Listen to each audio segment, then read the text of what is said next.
ভাবুন তো, চারপাশ একদম নিস্তব্ধ। গভীর রাত, গাছের ডালে চুপচাপ বসে আছে একটা পেঁচা। বাইরে থেকে দেখলে মনে হয় সে যেন একদম স্থির, নড়াচড়া নেই। শুধু দুটো বড় বড় চোখ টলটলে অন্ধকারের ভেতর তাকিয়ে আছে।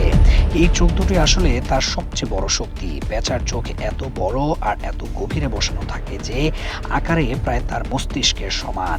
আর এই চোখ দিয়ে সে পৃথিবীকে আমাদের মতো রঙিনভাবে দেখে না, বরং নীল রংটাই সে সবচেয়ে পরিষ্কারভাবে বুঝতে পারে।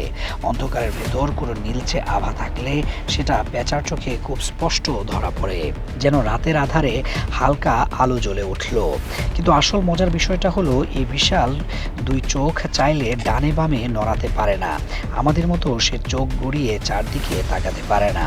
তার চোখ দুটো এক জায়গাতেই ফিক্সড, যেন দুটো শক্ত কাঁচ লাগানো আছে। এখন প্রশ্ন আসতেই পারে, তাহলে সে চারপাশ দেখে কিভাবে, শিকার করে কিভাবে, দূরে সামান্য শব্দও যে পেঁচা ধরে ফেলে সে সেটা বোঝে কিভাবে? এর পুরো উত্তরটা লুকিয়ে আছে তার অবিশ্বাস্য নমনীয় গলায়। পেঁচা তার গলা ঝুলিয়ে একেবারে পেছনের দিক পর্যন্ত দেখতে পারে, আর এই ঘোরানোর ক্ষমতাই তাকে করে তুলেছে রাতের নীরব শিকারী। বিজ্ঞানীরা বলেন, পেঁচা তার গলা প্রায় 270 ডিগ্রি পর্যন্ত ঘুরিয়ে ফেলতে পারে। মানে ধরে নিন সে সামনের দিকে মুখ করে আছে, একটু একটু করে গলা ঘুরিয়ে প্রায় পেছন দিকের জিনিসও একদম সহজে দেখতে পারে।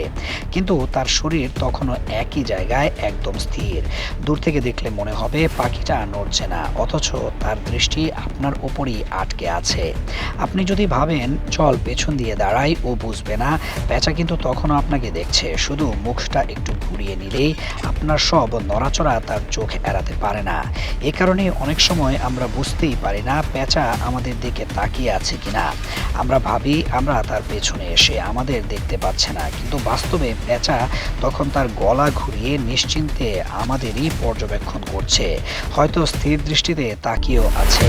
রাতের জঙ্গলে বা গাছের ডালে বসে থাকা পেঁচাকে তাই কখনোই হালকা করে নেওয়ার সুযোগ নেই। তার চোখের সেই গভীর তাকানো আর গলার অদ্ভুত ঘোরানো ক্ষমতা মিলিয়ে সে এমন এক সুপার পাওয়ার পেয়েছে যা তাকে নিঃশব্দ রাতের রাজা বানিয়েছে।